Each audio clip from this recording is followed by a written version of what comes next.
Hey, historians, welcome to a fireside chat. Glad you could pop in for just a few minutes and join me for this discussion.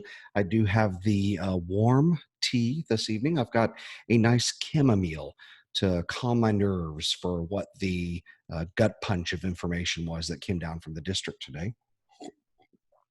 Mm.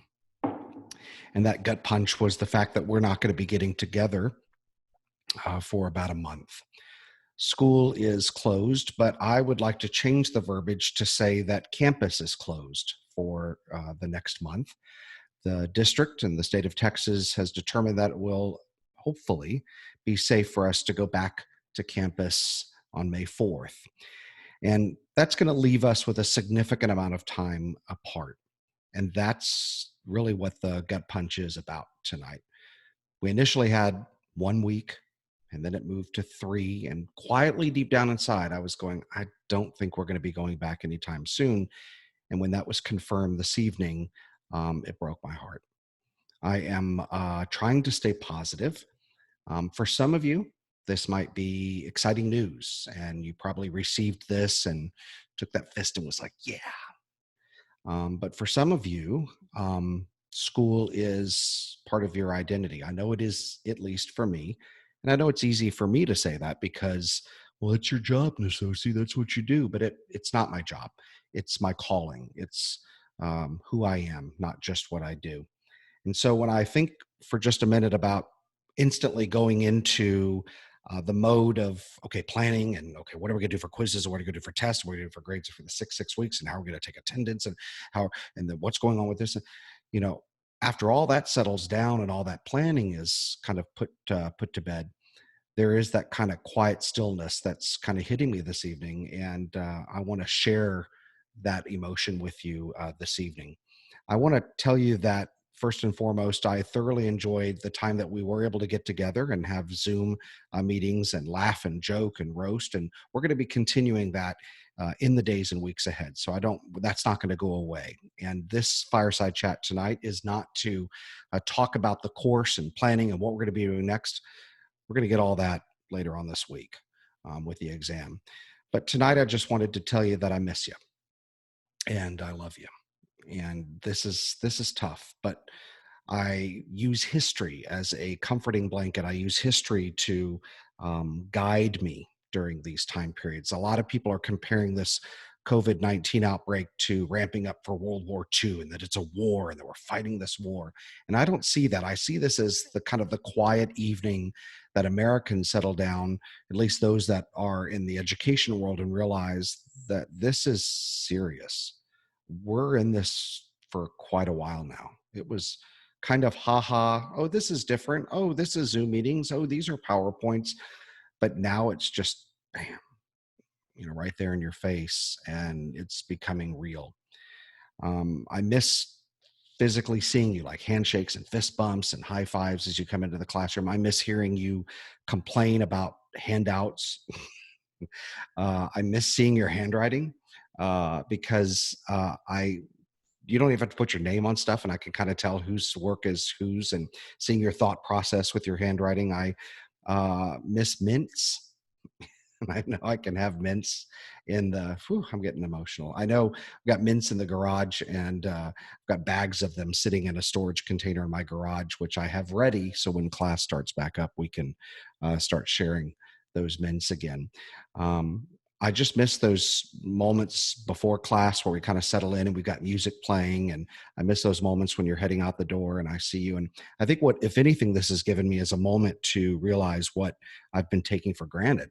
And that's just simply walking through the hallways and hearing your voices and seeing you. So I just want you to know. And if nobody else tells you today, you are missed. You are a big part of my life. And these next 30 days are going to be tough. So I am asking you, I am pleading you to help me help you. We're going to get to the exam. We're going to do our very best, but you've just got to stay focused. You've got to not give up on me. Please don't give up on me. I've put a lot into this course. You've put a lot into this course.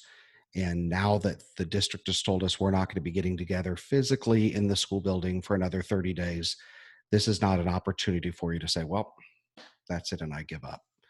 You've got a lot left in you. you've got a lot of fight left in you. And I want to just take a second, and I'll wrap up here, um, to think, when I look at the trajectory of history, right? Martin Luther King says that the arc of history is long, but it bends towards justice. Like, it's going to be a long haul to get there, but we're going to get through this together. We are living through history right now. So if we are living through history, what can we use from history to help us in these times? At the beginning of this course, we say, well, I don't have to take history. I just memorize a bunch of dead people and their birth date and death date. And I made the case that history helps to guide us. It helps to provide us with a roadmap. And so I think of William Bradford and crossing the Atlantic, and Elizabeth Cady Stanton and the Seneca Falls Convention, and the Lakota facing the warriors, the Lakota warriors facing Custer at the Battle of Little Bighorn, and even the Student Nonviolent Coordinating Committee, the SWCC, the SNCC, excuse me, sitting at the lunch counters in the 1960s during the height of the civil rights movement. Those are the people I think about, but particularly in kind of paying homage to FDR tonight in the Fireside Chat. I want to take just a second, and yes, I'm going to read to you. Let me get my tea real quick here. And I want to take the words from Jonathan Alter here. This is Jonathan Alter's book, for those of you that are history nerds and are just interesting, want to read. This is the defining moment. This is the kind of the outline of the first 100 days of FDR's presidency. This is a micro focus of his presidency. But what Alter does at the very end of this is kind of paints this picture of FDR that I think is a roadmap for not only me, but for the rest of us in the days ahead. Here's what he says. Based on our human interest in the lives of other human beings, why study history of individuals, even powerful ones? Several generations of historians have argued that technology, geography, economics, and culture are better instruments for probing the past. There is merit in this argument. History is a river, and people, even presidents, are twigs. The bends in the river are shaped by the mighty forces working slowly over many lifetimes. Some of those forces are simply accidents.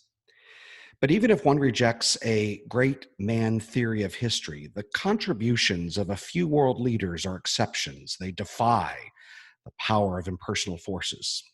The last 100 years have brought us negative examples of Stalin, Hitler, and Mao, and several positive ones that compel our attention to the role of a particular human quality in the unfolding moments of history.